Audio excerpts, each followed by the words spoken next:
오늘은요 계시록 11장 15절 19절에 있는 말씀을 가지고 일곱째 나팔이 불려진 후에 하늘의 광경이란 제목으로 말씀을 나누겠습니다. 이제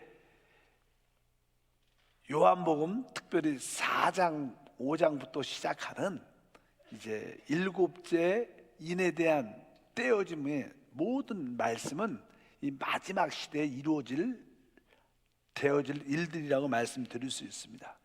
일곱째 인을 하나씩 떼면 이제 마지막 일곱째 인이 떼어질 때 뭐가 나오죠? 나팔이 나온다고 말씀했습니다. 그러니까 일곱째 인 안에 사실 모든 것이 다 들어 있습니다. 그래서 뭐 첫 번째, 두 번째, 세 번째, 다섯, 여섯 번째, 일곱 번째, 특별히 여섯 번째하고 일곱째 인 사이에는 어떠한 설명이 기록되어 있다, 삽입구다 이렇게 말씀을 드렸습니다. 그래서 이 마지막 시대에 지금 이 일곱째 인이 떼어지는 그런 시간 가운데 있죠. 왜냐하면 여섯째 인을 보게 되면 제단 아래서 순교한 자들이 하나님께 계속 탄원하고 기도합니다. 하나님, 우리의 그 원한을 갚아달라는, 그들이 오직 주의 이른가 하나님의 말씀으로 인하여 목배임을 당했기 때문에 하나님, 우리의 원한을 갚아 주옵소서. 결국 그 기도가 응답돼서 이 땅에 하나님의 심판이 이루어지는 겁니다. 그래서 이 하나님의 심판이 이루어지는 그 모든 시간은 이제 여섯째 인부터 시작을 합니다. 왜? 다섯째 인이 바로 순교자들의 그들의 탄원의 기도로 말미암아 응답의 결과로 나타나기 때문에, 그래서 여섯째 인이 띄어지면 아마 이제 전체적으로 이 하늘과 땅의 어떠한 징조 같은 그런 모습이 보이면서 이제 하나씩 하나님의 심판이 시작되기 때문에 아마 여섯째 인은 거의 볼 때 이제 이 7년 대환란, 이 적그리스도가 출현하는, 세계의 지도자가 출현하는 그 시간부터 이루어지지 않을까 이렇게 보통 생각을 하면 맞지 않을까. 그래서 이제 여섯째 인이 떼어지고 이제 일곱째 인이 떼어질 때 일곱째 인은 일곱째 나팔을 가지고 와서 이제 하나하나 실제적으로 이 지구에, 이 땅에 피해가 임한다. 그래서 우리가 첫 번째 나팔 하니까 이 땅의 수목의 3분의 1이 다 버리고, 두 번째 나팔을 하니까 바로 바다의 3분의 1이 상해를 입는 모든 배들도 깨어지는, 그 다음에 세 번째 나팔은 뭐 강과 물샘, 먹는 물들에게 아주 심판이 임해서 3분의 1로 인하여 많은 사람이 죽는 그런, 네 번째 이는 이제 이 땅에 사람들에게 역사하는 실제적인 그런 피해와 어려움들이 나타납니다. 그리고 나서 이제 계속 나서 이제 여섯 번째 인, 지난번에 했죠. 일곱 번째 나팔, 여섯 번째 나팔이죠. 여섯 번째 나팔은 이제 마지막 때 이 유브라데 근처에 전쟁, 아마겟돈 전쟁을 준비하는 모든 상황이 다 준비되는 그런 시간. 그래서 아까 말씀드렸지만 여섯째 인, 일곱째 인 사이, 그 사이는 그렇게 시간이 그렇게 길지 않고, 또 일곱째 인 사이에 많은 나팔들이 있지만 그것은 이 3년 반 안에 이루어지는 모든 사건들입니다. 그 긴 시간이 아닌 것을 우리가 알아야 된다. 그리고 나서 저는 오늘에 있는 말씀을 다시 한번 나눠보면,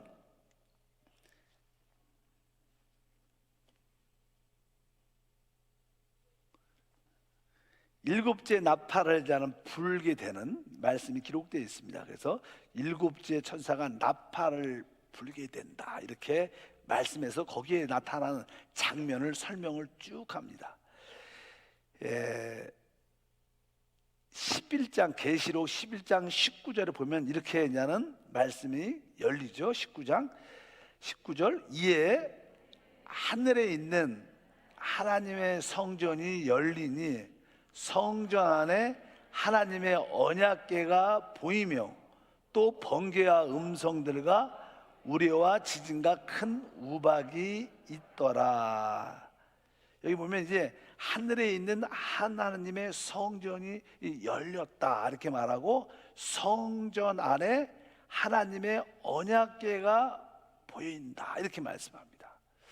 1장부터 요한계시록은 22장으로 구성되어 있습니다. 그래서 그냥 1장부터 또 다른 방면으로 11장까지는 이제 또 11장 후반부터 22장까지는 이 두 가지 어떤 구분이 되는데, 첫 번째는 하늘 보좌의 모습이 조금 다릅니다. 첫 번째 1장부터 11장에 대한 이야기는 하늘 보좌가 펴져 있죠. 활짝 펴졌는데, 첫 번째는 하늘 보좌에 무지개가 둘러싸여 있다 이렇게 말을 해요. 그래서 이렇게 기록되어 있죠. 우리가 계시록 4장에 보면 2절과 3절, 내가 곧 성령에 감독되었더니 보라, 하늘에 보좌를 베풀었고 그 보좌 위에 앉으신 이가 있는데, 앉으신 이의 모양이 벽옥과 홍보석 같고 또 무지개가 있어 보좌를 둘렀는데 그 모양이 녹보석 같더라. 그러니까 이 보좌와 어떻게 무지개가 함께, 그러니까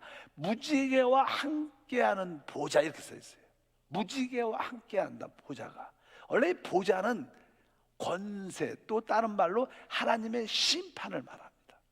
이 땅에 이제 하나님의 심판, 이 땅에 하나님을 거역한 모든 것들이 가득하죠. 그래서 하나님은 결국 이 땅을 일소 깨끗이 정리하십니다. 하나님은 심판을 둬서 이 땅을 확실하게 정리하시는데, 1장부터 11장은 그런 보편적인 이야기를 설명하고 있다는 거예요. 이 땅에 하나님이 깨끗하게 정리하시는데, 하나님 심판이 나타나는데, 하나님 심판이 있을지라도 거기에 뭐가 있대? 무지개. 하나님은 그 하나님의 언약 가운데 심판한다는 거예요. 우리 무지개는 뭐예요? 다시는 내가 이 땅을 심판하지 않겠다는 하나님의 약속의 말씀이 노아에게 주어졌어요. 그렇기 때문에 하나님께서는 약속을 지키시는 분이에요. 하나님이 이 땅을 심판하도, 일반적으로 이 세상을 심판할지라도 하나님의 언약 가운데 안에서 심판한다는 거예요. 그런 의미가 포함되어 있습니다. 그리고 나서 이제는 아까 11장에 또 나왔던 19절에 있는 말씀, 이것도 이제 하늘 보좌에 대한 설명인데, 이거는 무지개와 함께하는 보좌가 아니라 여기는 어떤 보좌예요? 하나님의 언약궤와 함께하는 보좌라고 써 있어요. 왜 이런 말씀이 기록되어 있을까? 아까 하나님은 첫 번째는 일반적으로 이 세상을 심판한다는 그러한 설명이지만, 근데 하나님께서 왜 이 세상을 심판하는지 그 이유를, 목적을 잘 모르죠. 그래서 아마 11장 마지막 절에서 22절까지는 하나님께서 왜 이 세상을 심판하시는지, 심판의 그 목적의 이유가 무엇인지, 왜 어떠한 결과를 갖고 싶어 하는지. 근데 오늘 말씀해 보니까 성전 안에 있는 하나님의 언약, 원래 우리 하나님이 보좌에 계시지만 이 여기에서는 하나님이 하나님의 성전에 언약궤와 함께 하신다는 거예요. 성전에 하나님의 언약궤와 함께 한다. 이게 무슨 뜻일까? 우리 하나님은 사실 어떠한 목적을 갖고 계십니다. 성전이라는 것은 바로 그분이 거하시는 장소입니다. 그분의 거처입니다. 하나님은 그분의 거처, 그분의 성전, 그분이 거하시는 집을 사실 이 땅에 짓고 계셔요. 근데 사실 나는 하나님이 거하시는 곳은 요한복음에 태초에 말씀이 계셨고, 그 말씀이 하나님과 함께 하셨는데 그 말씀이 육신이 됐다. 그래서 예수님이 이 땅에 성육신, 사람으로 오셔요. 그때 우리 하나님이 어디 계셨어요? 예수 안에 계셨어요. 그래서 예수님이 하나님의 성전이십니다. 하나님의 성전은 바로 예수 그리스도. 왜? 하나님이 계신 곳이 하나님의 성막이고 성전인 줄 믿습니다. 그런 것처럼 성전은 바로 하나님이 계시는 곳입니다. 근데 하나님이 어디 계시냐? 성전에 계시는데 그 성전 안에 뭐가 있어요? 언약궤가 있다는 거예요. 언약궤. 근데 어제 구약에서도 하나님이 그 언약궤를 다른 말로 말하면 증거궤라고 말합니다. 따라할까요? 증거궤. 그래서 그것을 나는 회막을 다른 말로 증거막이라고 구약에 말했죠. 왜? 거기에 뭐야? 하나님의 증거막인 언약궤가 있기 때문에. 그래서 이 언약궤를 다른 말, 언약궤는 뭐 거기에 하나님의 율법의 말씀이 있었기 때문에 언약궤라고 말해요. 근데 사실 그거는 율법도 있었지만 만나도 있고 부활한 쌍난 지팡이도 사실 신약 안에 있겠죠. 그 하나님의 언약궤의 실제는 예수 그리스도입니다. 그 언약궤가 최고의 중심인데 뭐 이 우주에 하나님의 최고의 중심이 뭐예요? 예수 그리스도십니다. 그러니까 이 언약궤는 누굴 말하는 거예요? 우리 예수 그리스도를 말씀하는 거예요. 우리 하나님은 언약궤이신, 또 하나님의 증거, 하나님의 간증이신 예수 그리스도와 함께 하시는 분이죠. 근데 이제 예수 그리스도가 이제 하나님의 성전 안에 있는데 이 성전에 대한 말씀을 계속합니다. 우리 하나님이 이 땅에 그분의 거할 집, 하나님의 성전을 갖고 싶어요.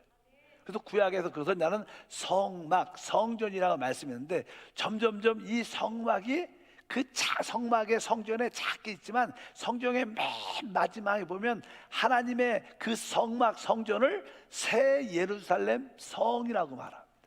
하나님은 영적으로 새 예루살렘 성, 하나님이 거하시는 집을 짓기 때문에 오늘 성전에서 하나님의 증거막인 하나님의 언약궤 안에 우리 하나님이 계신다고 말씀하는 줄 믿습니다. 그래서 계시록 21장 마지막 22절에 이런 말씀이 기록되어 있습니다. 이제 마지막에 새 예루살렘 성을 보게 되는데, 새 예루살렘 성, 우리가 보면 우리가 실제로 예루살렘 성에 가면 거기에 이스라엘 성전이 있죠. 거기에 또 나는 언약궤가 있는데 지금 직접 가면 지금 볼 수는 없고 그것이 어디 있냐, 뭐 땅 밑에 있다 막 그런 이야기도 많이 기록되어 있지만 오늘 말씀에 이렇게 기록되어 있어. 계시 21장 22절에 성 안에서 내가 성전을 보지 못하였으니 이는 주 하나님 곧 전능하신 이와 및 어린 양이 그 성전이시다. 그러니까 그 새 예루살렘 안에 봤더니 성전이 없는 거예요. 왜? 그 성 전체가 뭐라는 거예요? 성전이라는 거예요. 그 예루살렘, 새 예루살렘 전체가 다 뭐예요? 성전이라고 말하는 거예요. 이 뜻은. 그러니까 바로 하나님의 집이 하나님의 새 예루살렘인데 그 안에 누가 계시는 거예요? 하나님이 계시고, 사실은 구속받은 우리도 그 안에 있는 거예요. 우리가 사실 새 예루살렘의 하나님의 집이죠. 우리 안에 하나님이 계시는데 그 전체를 뭐라 그래요? 하나님의 성전, 그 안에 그리스도가 계신다. 하나님은 바로 우리가 영광스럽게 변화된 우리로 지어진 그 집안에 하나님이 계시고, 우리도 그 하나님 안에서 최고의 누님을 갖는 줄 믿습니다. 그래서 이제 여기서는 첫 번째 계시록은 바로 언약궤와 함께 하시는 하나님이었어요. 언약궤와 함께 하시는 보좌였어요. 그러나 두 번째 하나님께서 우리에게 설명해 주신 것은 우리 하나님은 성전의 중심이신 바로 언약궤와 함께 하신 하나님. 근데 그 언약궤와 함께 하시는 그 성전이 바로 새 예루살렘, 우리 모두라는 거예요. 우리 모두 안에 바로 그분이 중심에 계시고 그분과 우리가 하나 됐다는 그런 말씀을 우리에게 보여주시면서, 여기서 목적은 하나님이 우리를 구속하시고 우리를 성전 삼아 우리와 함께 하신다는 것을 우리에게 계시하는 계시록 책인 줄 믿습니다. 그리고 두 번째로 이제 계시록 12장에 이야기가 쭉 나옵니다. 어떤 광경을 보이냐면 이제 1절부터 2절 5절 읽겠습니다. 하늘에 큰 이적이 보이니 해를 옷 입은 한 여자가 있는데 그 발 아래 달이 있고 그 머리에는 12별의 관을 썼더라. 이 여자가 아이를 베어 해산하게 되어 아파서 애를 쓰며 부르짖더라. 여자가 아들을 낳으니 이는 장차 철장으로 만국을 다스릴 남자라. 그 아이를 하나님 앞과 그 보좌 앞으로 올려가더라. 이제 일곱 나팔이 불려졌어요. 일곱 나팔이 불러졌기 때문에 마지막 일곱 대접이 이 땅의 심판으로 다 부어지는 시간인데, 그것을 부어지기 전에 이러한 환상은 이적을 보게 되는데 해를 옷 입은 한 여자가 있다. 그러니까 아마 어떤 여자가 해를 옷 입었다는 것은 뭐 이 등 뒤에서 해가 강하게 비친다는 거예요. 뭐 우리가 그냥 그 뭐 후광이라죠. 후광. 막 뒤에 막 어떤 빛이 있으면 빛을 뒤에서 비치면 어떤 사람 뒤에서 빛이 쫙 나니까 해를 옷 입었다 그렇게 표현을 하는 거예요. 그러니까 이 전체 해와 달과 이 모든 별들의 그런 역사가 뭐 우리 태양계를 통해서 또 우주계의 모든 해와 별들의 그 어떤 분들이 이제는 천문학적으로 연구하는 종말을 연구하는 분들이 있어요. 천문학적으로. 그래서 예수님이 태어났을 때도 그 주님을 상징하는 그 별이 예수님이 태어나신 곳을 어떻게 인도하죠. 그대로 이렇게 동방원 박사가 어떻게 왔겠어요? 그 별을 보고 왔다는 거예요. 이 위에 있는 이 해와 달과 별들, 이 우주의 모든 별들은 바로 이 중심 그리스도를 중심으로 어떤 표적과 이적을 보이기 위해서 존재한다고 보통 생각을 많이 합니다. 그래서 여기 보니까 하늘에 큰 이적이 있으니 그래서 뭐 올해 아니면 뭐 3년 전에 앞으로 2027년에 이제 이 우주의 이 별들이 어떤 질서 있게 한 줄로 쭉 서고 그런 가운데 여자의 처녀 자리란 별자리가 있어요. 처녀 자리라는 여자의 별자리 뒤에 태양이 뒤에서 비치는 그런 별의 어떤 상태와 위치들이 정해지는 그런 것을 설명하는 천문학적인 그런 종말을 설명하는 사람들이 있는데 그런 의미도 있습니다. 그러나 여기 보니까 그냥 하늘에 큰 이적이 있다 이렇게 설명을 하는 사람도 있고 해를 옷 입은 여자가 있다. 그 발 아래는 달이 있고 또 머리에는 12관을 썼다 이렇게 말합니다. 근데 이 이야기를 잘 들어보면 어디서 많이 들었던 이야기예요. 바로 요셉이 꿈을 꾸죠. 요셉이 꾸는데 그 별과 또 달과 12의 별을 보는 거예요. 그래서 거기서 그냥 설명을 쭉 할 때 그 해는 바로 아버지를 상징하고 또 그 다음에 12별은 누구를?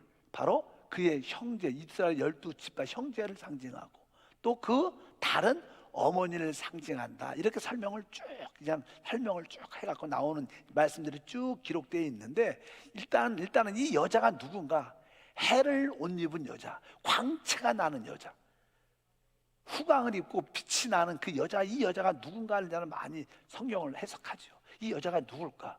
그래서 이제는 어떤 성경을 해석한 사람들은 이 여자는 이스라엘이다 이렇게 성경을 해석한 사람도 있지만 왜? 여기 나오니까 아까 해는 뭐예요? 누굴 말하는 거예요?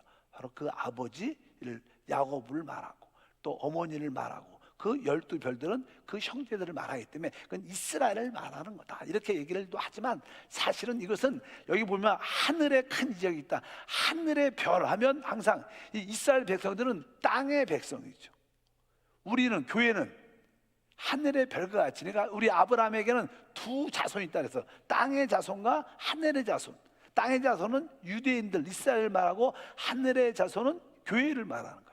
그러니까 이것이 꼭 이스라엘만 제한되지 않는다. 그러면 이것이 무엇일까? 그래서 결국 성경을 해석하는 제가 가장 마음에 들었던 설명 중에 하나는 여기에 나오는 이 해를 옷 입은 여자는 바로 신구약을 떠나서 하나님께 구속받은 하나님의 모든 백성을 말하는 구속받은 모든 백성.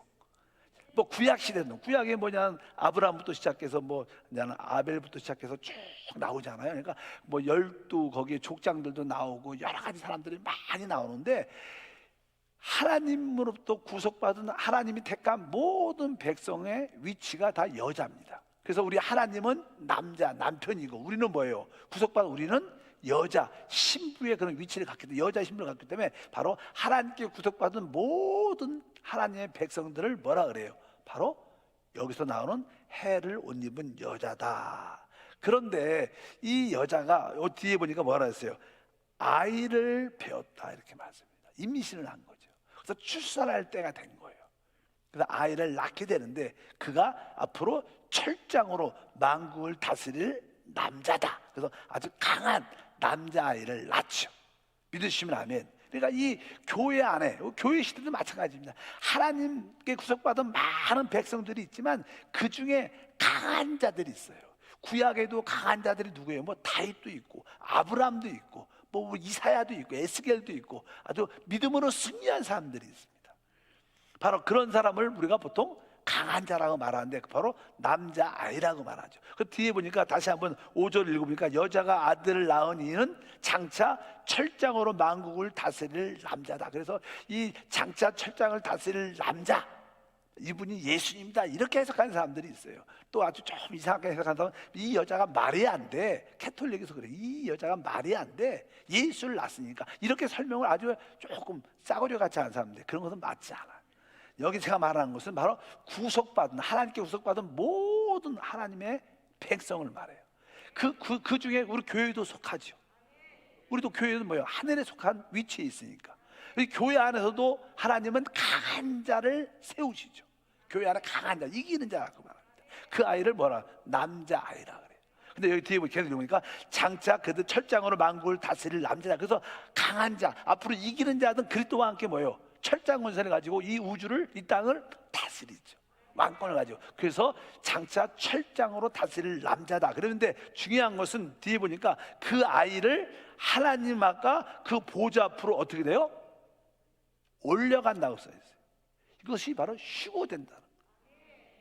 그래서 하나님께서는 먼저 아주 강한 자들, 이기는 자들, 남자아이, 구속받은 많은 백성들이 있지만 그 중에 아주 남자아이로 강하게 이기는 자로 세워진 자들을 하나님 보좌 앞으로 데리고 먼저 올라간다.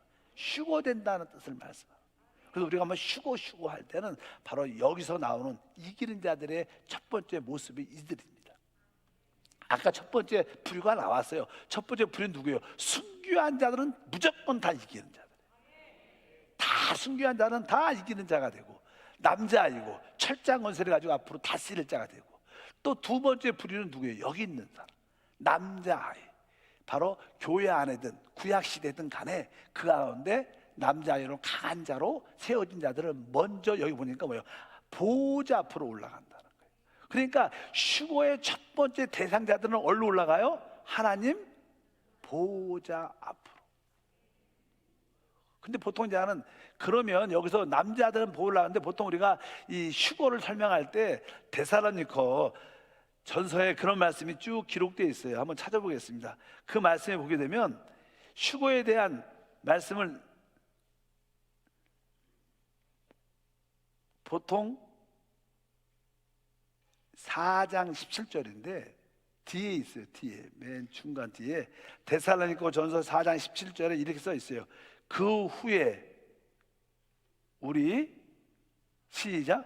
그 후에 우리 살아남은 자들도 그들과 함께 구름 속으로 끌어올려 공중에서 주를 영접하게 하시리니 그리하여 우리가 항상 주와 함께 있으리라. 여기 보면 이제 그 후에 우리 살아남은 자들도 그들과 함께 얼루요 구름으로 끌어올려 공중에서 주를 영접한다. 그래서 이 성경을 해석할 때 이분들은 어디로 올라가요? 공중으로 올라가요. 공중. 아까 그 남자아이는 어디로 올라가요? 보좌 앞으로.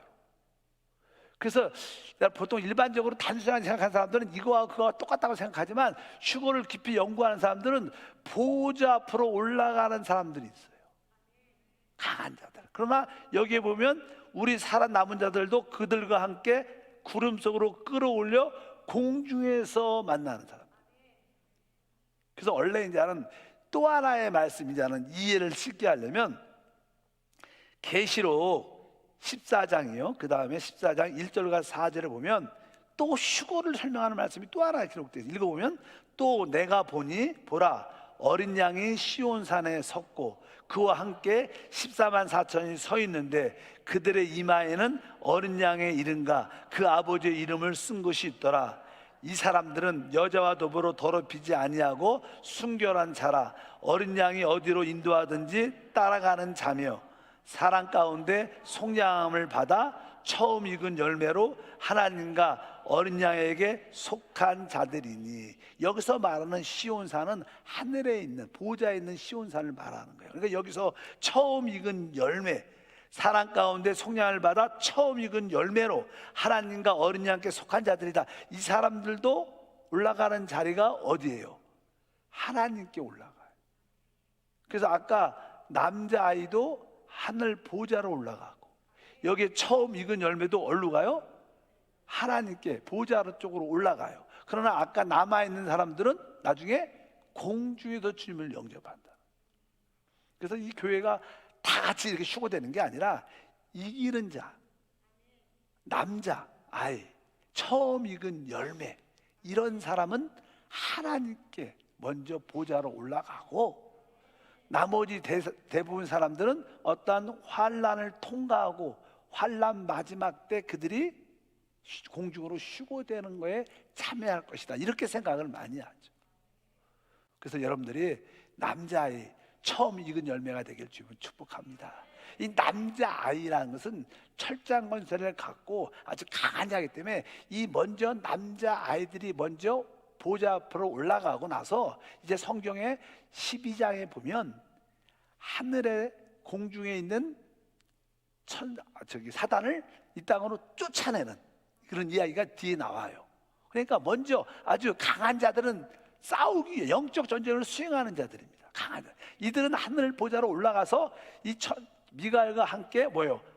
사단을 쫓아내서 이 땅으로 쫓아내는 싸움을 위한, 사단을 공중에서 쫓겨내기 위한 그런 일을 하러 올라가는 거예요. 종종 우리 교회 안에서도요, 참 신실한 사람, 믿음이 좋은 사람, 근데 일찍 주님한테 간 사람들 많아요. 아주 믿음이 좋은 형제인데, 믿음이 좋은 목사님인데, 믿음이 진짜 좋은 권사님, 참 믿음이 신실한 지역장님인데 어느 날 어떤 사고로 어떤 문제로 죽어갖고 천국 갔어요. 그래서 많은 사람들이 의심을 가져. 저렇게 열심히 믿었는데, 잘 믿었는데 저렇게 빨리 죽어?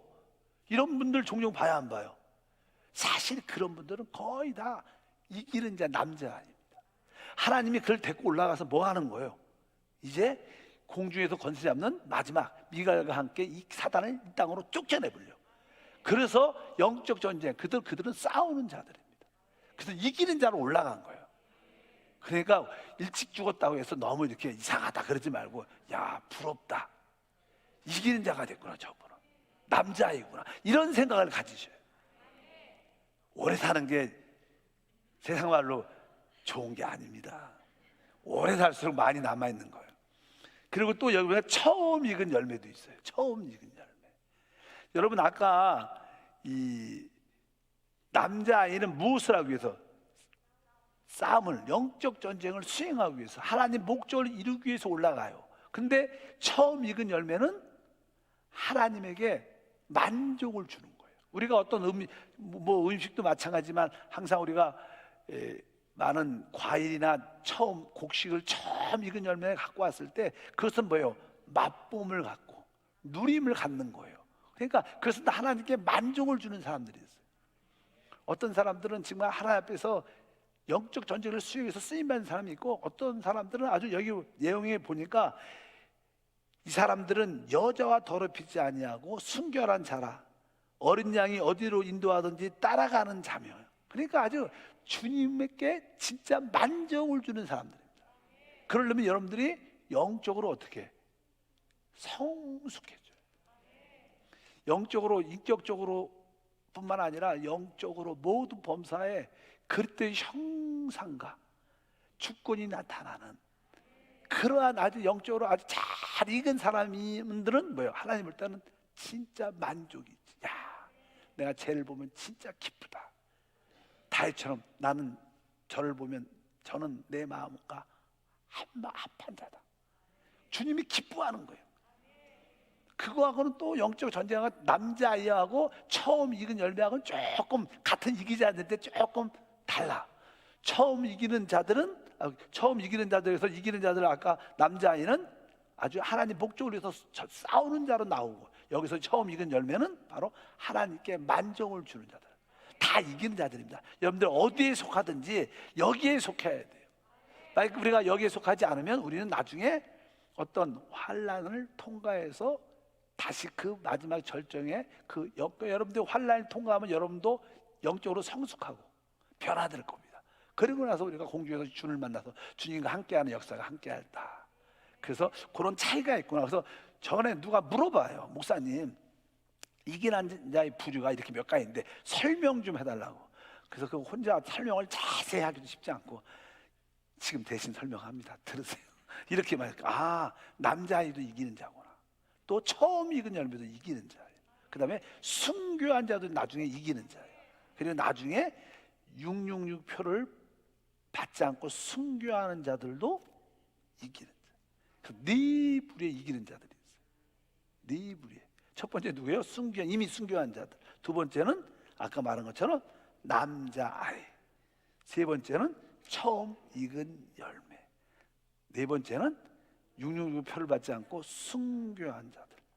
앞으로 아직 그런 일이 나타날 때 순교하면 그때 표 받지 않고 그 이름에 우상에 절하지 않으면 결국 죽죠. 순교하게 되는데 그들이 이기는 자다. 이렇게 네 부류. 나머지 사람들은 이렇게 보통 그냥 이렇게 생각을 하시면 돼요. 네 부류 안에 있길 바랍니다. 그래서 이런 말씀이 쭉 기록되어 있어요. 이런 어떤 환상 같은 이러한 이상을 나는 사도 요한한테 마지막 7째 나팔을 불었어요. 그것을 한번 쫙 보여주죠. 그리고 나서 이제 하나씩 뭐예요? 대접이, 심판의 대접이 이 땅에 짧은 시간에 부어주는. 그러니까 뭐 대접은 마지막 끝이죠. 그러니까 대환란 나머지 후 3년 반의 마지막 부분에 한 동시에 부어주는 짧은 시간에 이루어지는 대접의 사건들입니다. 그것이 긴 시간이 아닙니다. 어차피 3년 반 안에 이루어지는 모든 사건들이 이제 11장부터 저는 뒤에 있는 모든 말씀까지 기록되어 있는 줄 믿습니다.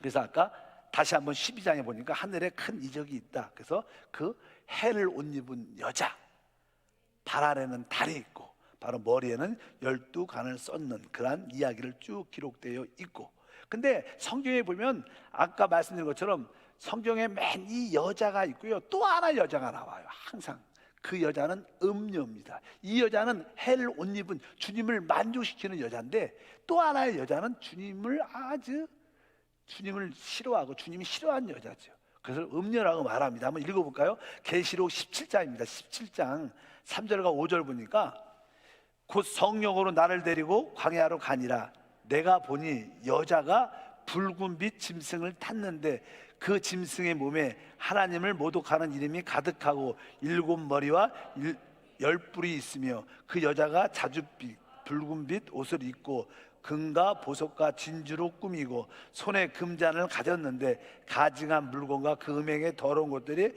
가득하더라. 그 이마에 이름이 기록되었으되 비밀이라 큰 바벨론이라 땅의 음료들이 가지한 것들의 엄이라 하였더라. 아까 해를 옷 입은 하나님께 구속받아 하나님을 기쁘게 하는 그런 한 여자가 있지만 또 하나 여자가 있는데 이 여자가 바로 붉은 빛 짐승을 탔다. 그래서 여기서 이건 다른 것이 아니라 바로 이제는 종교 통합에 대한 이야기를 쭉 하면서 보통 이제는 음녀라고 말해요. 그래서 우리 보통 이 종교를 보다 우리가 가톨릭과 연합된 통합된 종교, 지금도 단일 종교를 만들지 않아요. 좀 있으면 단일 종교를 만들어 거기에 주도적인 역할을 했던 캐톨릭 교회를 설명을 합니다. 그래서 여기 보면 4절에 그 여자는 자줏빛과 붉은 빛옷을 입고 이렇게 주로 그냥 그런 이렇게 이게 교황, 추기경 이런 사람들을 쭉 보면 사제들 보면 항상 그런 옷을 늘 입고 있죠. 붉은 계통에. 근데 금과 보석, 진주 항상 이렇게 그들이 새 예루살렘 성과 같은 어떤 재료는 비슷한데, 근데 그것이 다 진짜가 아니라 짝퉁이라는 거예요. 그래서 손에는 금잔도 가졌는데 그 안에는 가증한 것들이, 음행한 더러운 것들이 그 안에 들어있다. 그래서 이 두 여자와 두 성이 나와요. 하나는 새 예루살렘 성, 하나는 바벨론 성. 이 두 길이니까 이 사단이 갖고 가는 길이 있죠. 우리 주님이 원래 가는 길은 무엇입니까? 아브라함의 후손을 통해서, 아브라함의 씨를 통해서 점점 무엇을? 바로 새 예루살렘을 짓는 거예요. 하나님의 집을 짓는 그런 흐름이 하나 있고, 하나는 바벨탑 사건을 통해서 점점 바벨론 성을 짓는, 세상의 성을 짓는 이 두 길이 있다는 것을 우리에게 이렇게 보여주는 줄 믿습니다. 그래서 우리는 바로 해를 옷 입은 구속받은 하나님의 여자로서 그 위치에 있는 것이 참된 축복이고, 그렇지 않는 이 세상은 다 바벨탑과 바벨론 성 안에 속해 있는, 또 그 음료에 속해 있는, 하나님이 볼 때는 바로 음행하는 자들입니다. 세상의 모든 사람. 그러니까 그들이 다 이 세상에 심판받을 수밖에 없다는 것을 다시 한번 우리 가운데 보여주고 있다. 이러한 이상을 주님이 우리에게 보여주시는 것입니다. 그리고 설명하죠. 그리고 자세하게 그 내용에 대한 것도 뒤에부터 자세하게 그 짐승이 누구며, 또 거기 앞으로 두 짐승이 나옵니다. 하나는 바다에서 올라오고 하나는 땅에서 올라오고, 하나는 바다에서 올라오는 것은 바로 거짓 선지자를 말하고, 또 땅에서 올라온 자는 적 그리스도를 말합니다. 그래서 거짓 선지자, 또 그 시에 거짓 목사도 됐죠. 거짓 캐톨릭, 우리 캐톨릭의 가장 높은 사람 교황, 이런 사람입니다. 그러니까 일단 이 바다에서 올라오는 거짓 종교 지도자와 세상 지도자 적 그리스도와 하나가 딱 돼서 이 세상을 통치하게 되는 그런 이야기를 말씀합니다.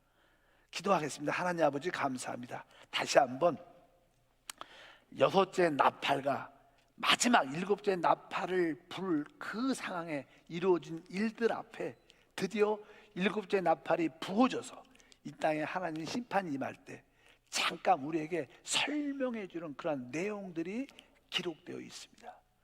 먼저 해를 옷 입은 여자에 대한 이상이 있는데 이것을 잘 보게 도와주시고, 그 여자가 해산하는 그 남자아이가 곧 교회 안에 또 하나님을 믿는 자 안에 강한 자로서, 이기는 자로서 휴고돼서 하나님 목적으로 이룬 자인 줄 믿습니다. 우리 모두가 그 위치에 그런 자로 쓰임받도록 축복해 주시고, 한편적으로 또 우리가 처음 익은 열매가 될 수 있도록 은혜도 더하여 주시옵소서. 주 예수 이름으로 기도함나이다.